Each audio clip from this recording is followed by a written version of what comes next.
Hey guys, welcome to the first video of my tips and tricks series.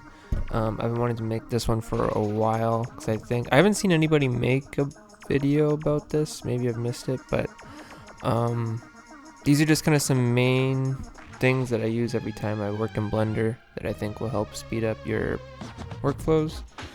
And the first one is probably the most underrated feature of Blender is the 3D cursor. It's like this little target thing that just kind of chills in the viewport. If you're coming from Maya, you probably don't use this at all. And I think this is the biggest reason why Blender is better than Maya is because it has a 3D cursor. Fight me on that. Yeah, you can use it for a lot of different things, and the biggest one I like is that you can just, first of all, I have it mapped to my left mouse button. I've been using Blender for a while, and the default for Blender used to be right click was select and left click was the 3D cursor.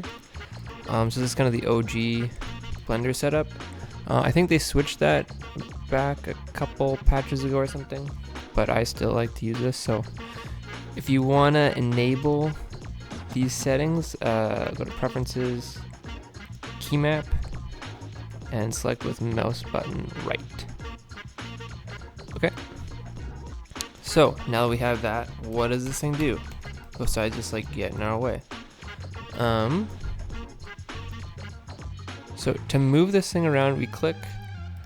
If we have this menu. If you hit Shift and S, you're gonna get this pie menu, and you can move things to the 3D cursor by using these functions. You can also snap the cursor to different things using these functions. So you can bring the cursor to things, and you can move things to the cursor with this menu. So the first one is if you need to bring something to like the origin, like 0, 0, 0 in the viewport, you can go cursor to world origin, and I'll just snap it right to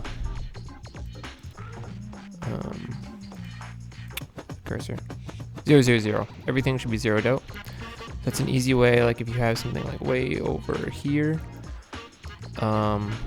you can just do that to kind of snap it to the origin of the scene. Another thing you can do is I use it to reset pivot points on objects. So if you go into edit mode, like on this cube, and let's say I want the pivot point to be on the bottom, so I can go into face mode, I can hit Shift S, and I can use cursor to selected with that face selected, and it's gonna snap the cursor right there. And then if you go back to object mode, hit the specials menu, the W, or the object menu. I think it used to be called specials menu. You do set origin to 3D cursor, and so that'll snap the origin to where we had the 3D cursor before. So you can do really custom pivot points, and this is really nice to kind of change pivot points quickly on the fly. And now when we snap this cube around, it's always going to have a pivot point on the bottom. It's really nice too, like if you have like a set and you're doing like set dressing, I can like click here, let's duplicate this, and I can snap it, and then it's always gonna be like sitting at the right spot on the ground. And so this is like a really fast way to just kind of move things around in the viewport. What you can also do is use it as a custom pivot point. I use this a lot, like when I'm doing like my blocking passes, like I'll snap the pivot point to an object, and I'll switch this to 3D cursor. And so if I go into edit mode here, so if I rotate this now, it's going to rotate based off where the pivot point, where the 3D cursor is. So it's going to be, right now it's snapped to the bottom, so we're going to rotate on the bottom. But if we want to like rotate around on this corner, you can grab this vert, snap the cursor to it, and then you can rotate based off that. So even though the pivot point is on the bottom of the cube, we're now kind of ignoring that, and we're rotating based off this. So maybe your pivot point is kind of messed up on an object, and you just kind of want to quickly pivot like that. That's a really good way to do it. So that's the 3D cursor. So again, the pie menu is Shift S, and I usually use selection to cursor or cursor to selected. Those are kind of the two main ones that I use. Next, let's delete all this stuff. Let me just look at my notes.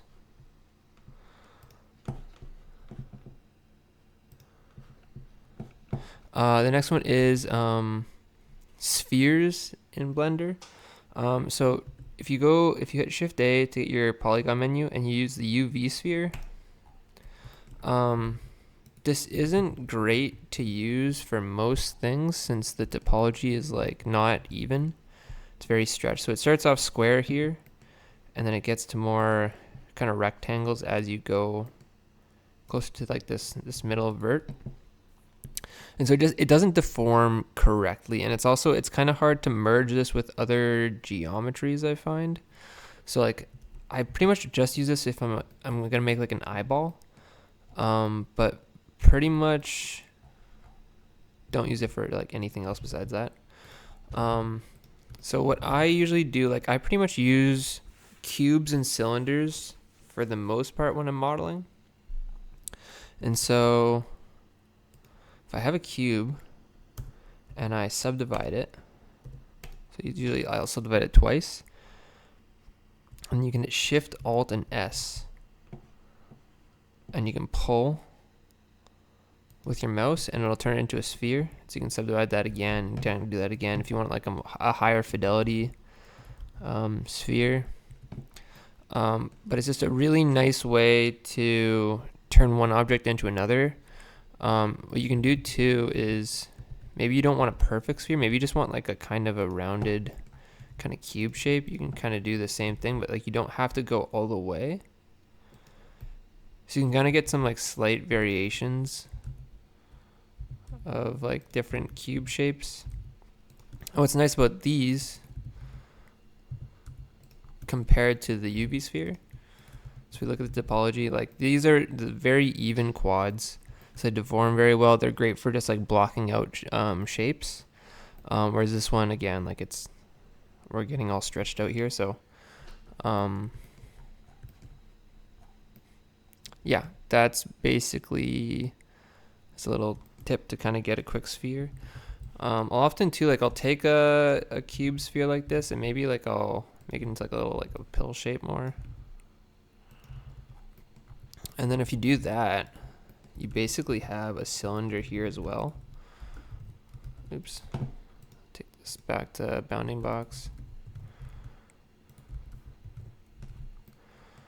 So boom. So we started with a cube, we went to a sphere, and then if you stretch that sphere, you can make a cylinder. So you can change a cube into pretty much any shape you need. And so instead of like trying to think about which one of these to select, I usually just always grab a cube and I change that cube into the shape I kind of want it to be. And I find that just kind of has a bit more flow to it. And if I'm using the same cube, so if I subdivide a cube twice and that's the only shape I'm using, it fits really nicely inside one another. So like let's say I join these two together. They have the same amount of loops. So if you need to kind of like bridge things together, so if I go into my edge menu here, so Control E and bridge edge loops, it will always connect without giving you an error. Whereas like if you have like one more edge loop like on one, it's gonna give you like that kind of crunchy thing. So if you keep using a piece of geometry and like that has the same topology, you're just gonna have more of a seamless modeling workflow. You're not gonna have to troubleshoot like this kind of stuff that can happen if you have like a different amount of like loops. So like if you're using a UV sphere,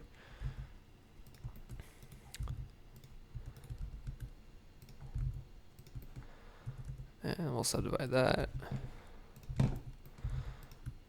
Right, we do like the exact same things. Like maybe I just want to like cut that off here.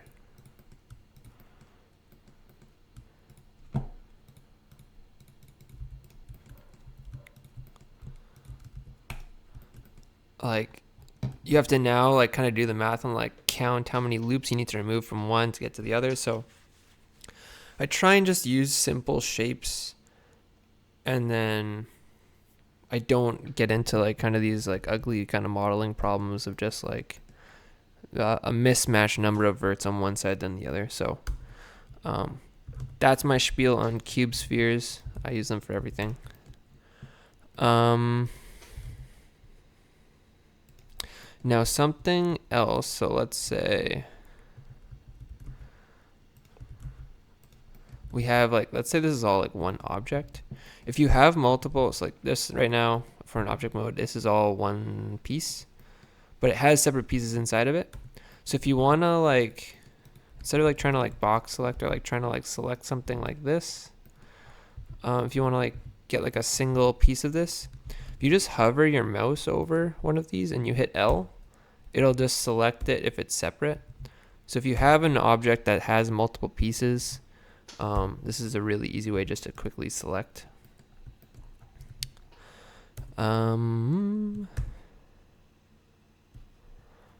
What else?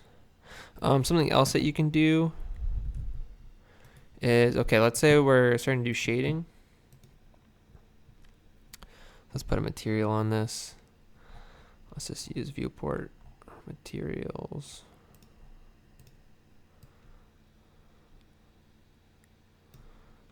Okay, so that one's blue.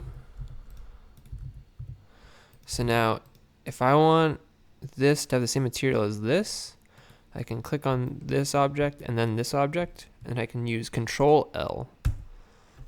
And we have all of these different functions we can do. But to transfer materials, you can use link materials, and so it'll just like copy it from one to another. You can also change one object into another by linking the object data. So that'll turn this object into that object. And then if we edit this at all, it'll edit it on both. So that's sometimes kind of useful. You